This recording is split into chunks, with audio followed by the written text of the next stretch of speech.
Boa noite. Mais uma vez eu estou aqui com os amados, né? Para falar um pouco a respeito da Bíblia, a continuação do aprendizado da Bíblia, como entender a Bíblia, algumas passagens que muito nos interessam, eu estou passando, né, para as pessoas verem, entender, muitas coisas que nós temos, conteúdos maravilhosos da palavra de Deus guardado, e é importante que nós venhamos repassá-lo, né? Repassar para frente para que as pessoas cada dia aprendam mais da palavra de Deus. Eu sei que todos são sábios, mas nós precisamos cada dia mais aprender mais, né? Então, para entender a Bíblia, é fundamental compreender o curso da história.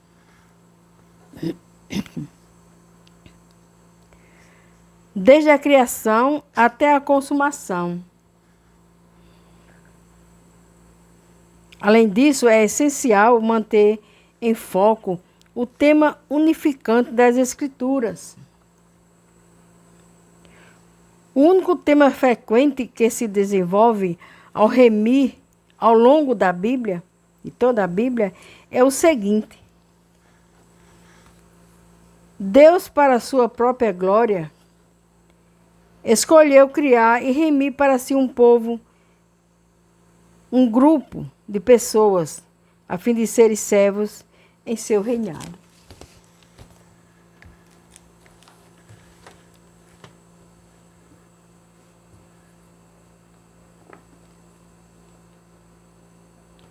Glória a Deus. Deus, para a sua própria glória, escolheu criar, ao longo de toda a Bíblia, um grupo de pessoas, a fim de serem servos em seu reinado.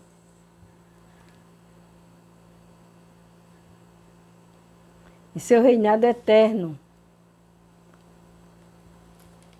Louvarem, engrandecerem, honrarem, servirem a Ele para sempre e por meio de quem Ele exibirá sua sabedoria, autoridade, misericórdia, graça e glória para reunir os escolhidos.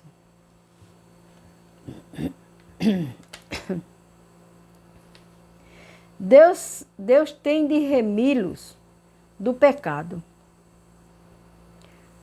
A Bíblia revela o plano de Deus para tal redenção, desde seu início na eternidade passada até sua conclusão na eternidade futura, eternidade futura.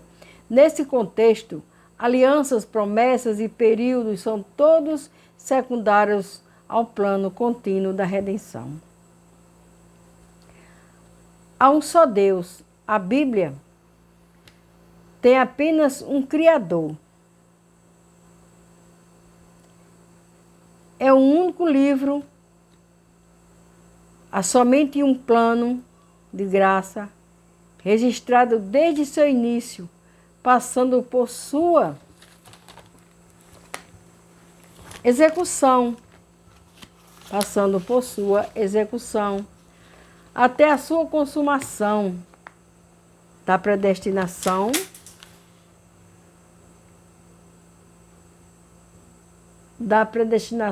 à glorificação. A Bíblia é a história de Deus, redimindo o seu povo, escolhido para o louvor da sua glória.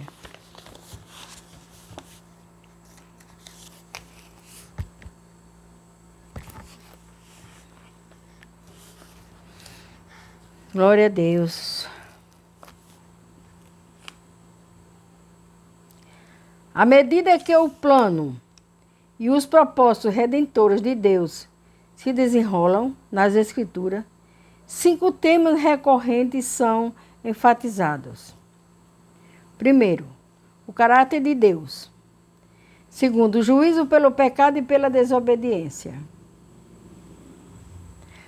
Terceiro, a bênção pela fé e pela obediência. Quarto, o Senhor Salvador e o sacrifício pelo pecado. O quinto, o reino e a glória vindoura.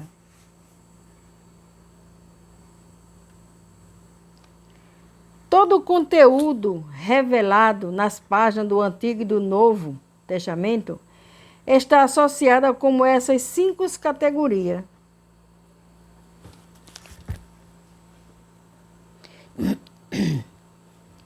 As Escrituras estão sempre ensinando ou ilustrando o caráter e os atributos de Deus. Tipo, a tragédia do pecado, da desobediência aos padrões santos de Deus, a bênção pela fé, pela obediência aos padrões de Deus,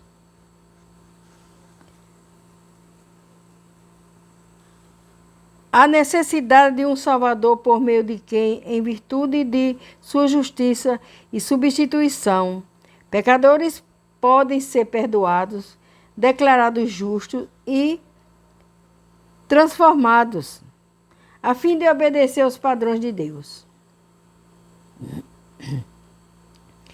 O vindouro fim glorioso da história redentora, no reino terreno do Senhor Salvador e o subsequente reino e a glória eterna de Deus e Cristo. Assim, ao estudarmos as Escrituras, é essencial compreendermos essas categorias, recorrentes como grandes ganchos nos quais podemos pendurar as passagens e, à medida que vamos lendo a Bíblia, temos de ser capazes de relacionar cada parte das Escrituras e esses tópicos dominantes, reconhecendo que o que é apresentado no Antigo também se torna mais claro no Novo Testamento. Então, o que também é no Antigo Testamento também se torna mais claro no Novo Testamento. Examinar essas 5 categorias separadamente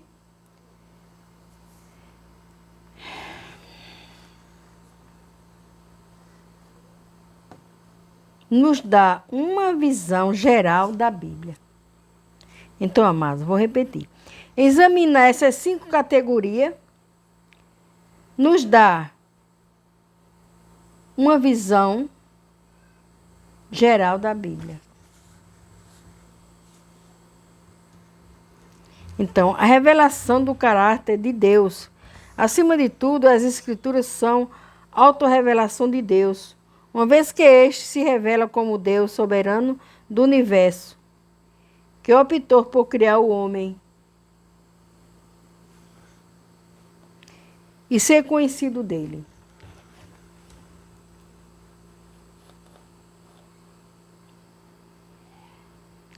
Nessa autorrevelação é estabelecido seu padrão de santidade absoluta. E desde Adão e Eva, passando por Caim e Abel, incluindo todos antes e depois da lei de Moisés, o padrão da justiça foi estabelecido e é sustentado até a última página no Novo Testamento. A violação dele produz julgamento tanto temporal como eterno.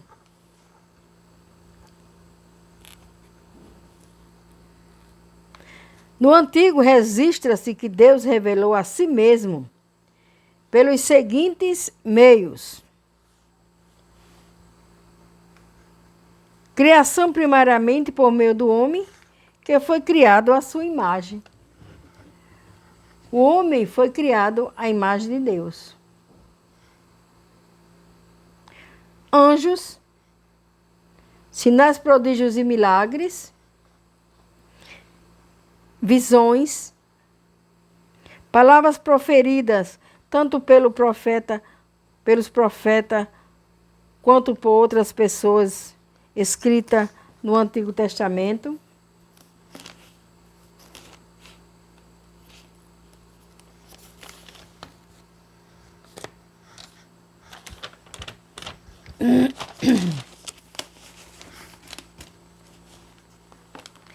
No Novo Testamento, registra-se que Deus revelou a si mesmo pelos mesmos meios, porém com mais clareza e plenitude. Isso no Novo Testamento. Então,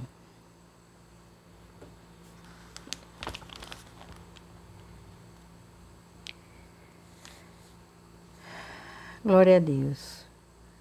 A criação, o Deus homem, Jesus Cristo, que era a imagem de Deus, anjos, sinais, prodígios e milagres, visões e palavras proferidas por apóstolos e profetas, Escritura, Novo Testamento. Amém, Jesus.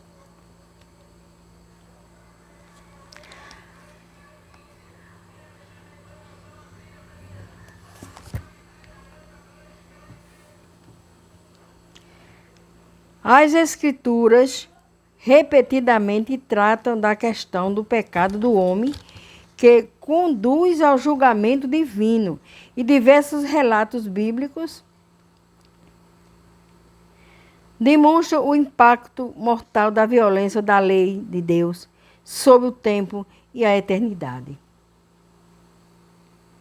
A Bíblia tem 1.189 capítulos, mas somente 4 deles não envolvem um mundo caído.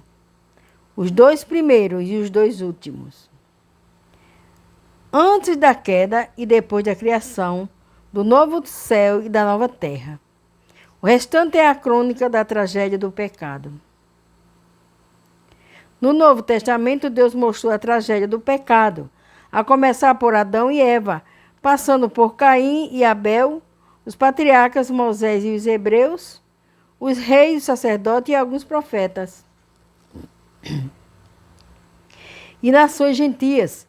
Ao longo do Antigo, encontramos um registro interessante, incessante, da contínua devastação produzida pelo pecado e pela desobediência à lei de Deus. É muito forte, meus amados. No Novo Testamento, a tragédia do pecado se torna mais clara. A pregação e os ensinamentos de Jesus e dos apóstolos começaram e terminaram com um chamado ao arrependimento. O rei Herodes, os líderes judeus e a nação de Israel, juntamente com Pilatos, Roma e o restante do mundo.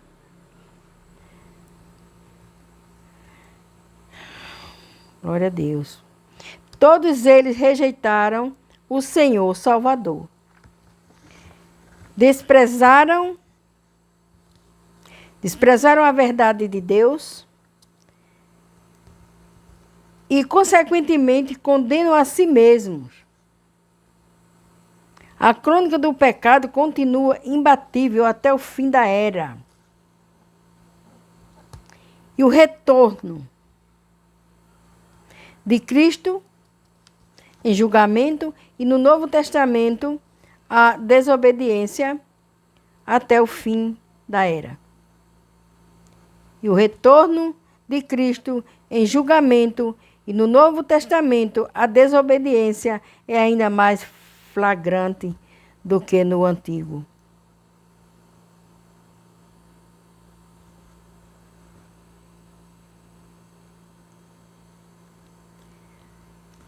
Pois envolve a rejeição do Senhor e Salvador Jesus Cristo, a luz mais clara da verdade do Novo Testamento. Glória a Deus.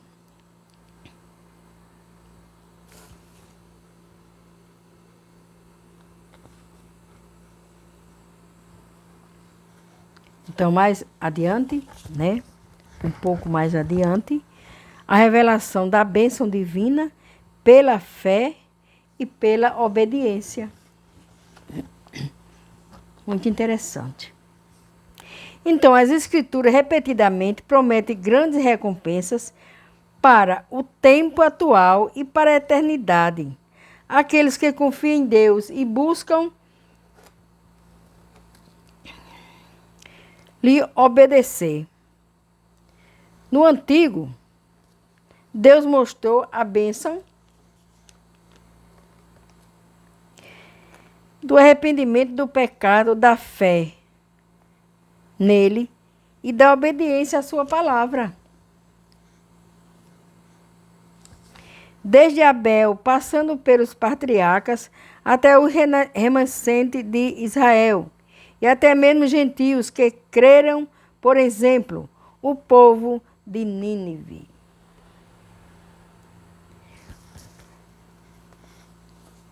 Vamos ver aqui o padrão de Deus na continuação. O padrão de Deus para o homem, sua vontade e sua lei moral, sempre foram conhecidos. E a redenção misericordiosa e a bênção naquele tempo e para a eternidade vieram aqueles que enfrentaram sua própria incapacidade de manter o padrão de Deus. Verdade, não é fácil. Então, reconheceram seu pecado, confessaram a sua impotência para agradar a Deus mediante seus próprios esforços e obras e pediram-lhe perdão e graça do pecado aos arrependidos. Houve aqueles que responderam à pregação do arrependimento de João Batista. Outros arrependeram-se por meio da pregação de Jesus.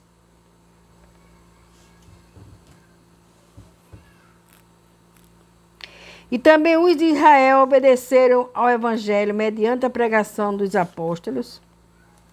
Por fim, gentios, por todo o Império Romano, creram no Evangelho. E para todos os que creram e que creram no curso da história, há uma bênção prometida neste mundo e no mundo vindouro.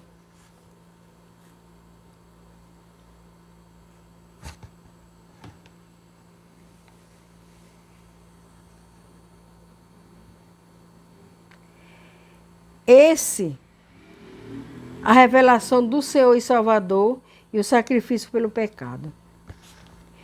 Esse é o cerne tanto do Antigo, que segundo Jesus falava dele de forma tipológica e profética, como no Novo Testamento, que fornece o registro bíblico de sua vinda. A promessa da bênção depende da graça e da misericórdia concedida ao pecador. Graça significante que o pecado não é usado para condenar o pecador, mas esse perdão depende de um pagamento de plenitude, de penalidades.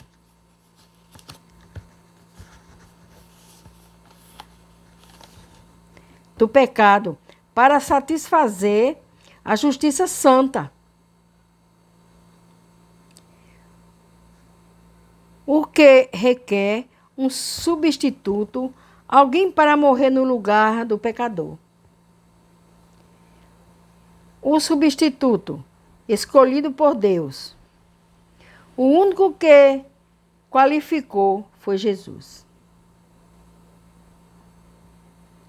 A salvação se dá sempre pelo mesmo meio gracioso, que seja durante os dias do Antigo, que seja do Novo Testamento, e quando um pecador vem a Deus arrependido e convencido de que não tem poder para salvar a si mesmo do julgamento, merecido da ira divina, e pede misericórdia, a promessa do perdão de Deus é concedida. Deus então declara-o justo porque o sacrifício e a obediência de Jesus Cristo são imputadas a ele.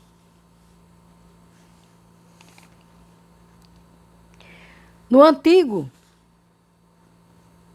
Deus justificava pecadores da mesma forma, em antecipação à obra compensadora de Cristo. Portanto, há uma continuidade da graça e da salvação ao longo de toda a história redentora. As diversas alianças e promessas e épocas não alteram essa continuidade fundamental. Maravilhosa. Tampouco a descontinuidade entre a nação testemunha do antigo Israel e o povo testemunha do Novo Testamento à igreja. Já pensou, meus amados?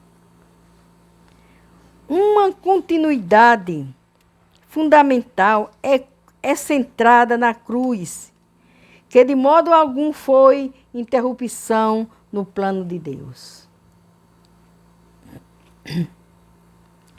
Mas sim, aquilo para o qual todo o restante aponta. Ao longo do Antigo, o Salvador e o sacrifício são prometidos. Em Gênesis, ele é o descendente da mulher que destruirá Satanás, ao passo que, em Zacarias, ele é aquele que foi perfurado, para quem Israel se volta e por meio de quem Deus abre a fonte do perdão e a todos os que são afligidos por causa do pecado. Meu Deus, é lindo demais. É muito lindo, meus amados. Ele é simbolizado no sistema sacrificial da lei mosaica. É o substituto sofredor de quem falavam os profetas durante o Antigo Testamento. Ele é o Messias que morreria pelas transgressões de seu povo. Do início ao fim do Antigo Testamento, apresenta-se o tema do Senhor Salvador como um sacrifício pelo pecado.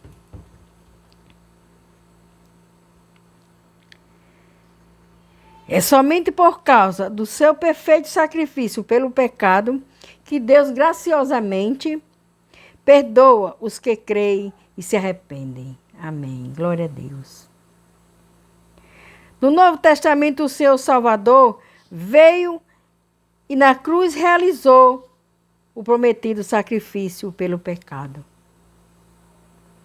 Tendo consumado toda a justiça por meio de sua vida perfeita.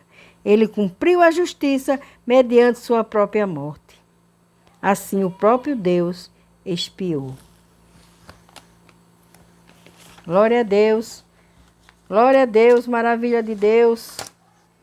Quando Deus é maravilhoso, quanto Ele é maravilhoso, deu seu próprio Filho para redimir, os pecadores, para redimir, livrar do perdão, perdoar os nossos pecados. E assim Ele expiou o pecado do homem a um preço alto demais. É verdade, foi um preço muito alto, inconcebível. A mente humana, e agora Ele graciosamente provê. Preço muito alto, inconcebível à mente humana. E agora Ele graciosamente provê a favor deles todo o mérito necessário para que seu povo seja objeto do favor de Deus. Meu Deus, como é maravilhoso. O qual controla a história a favor de Deus. Isso que as Escrituras querem dizer quando falam da salvação pela graça. Salvação pela graça, meus amados. Graça imerecida, que nós não merecíamos a graça, a salvação. Mas o Senhor, Ele foi tão maravilhoso que veio ao mundo. Deus o enviou para nos redimir, nos salvar do pecado, da morte, da dor.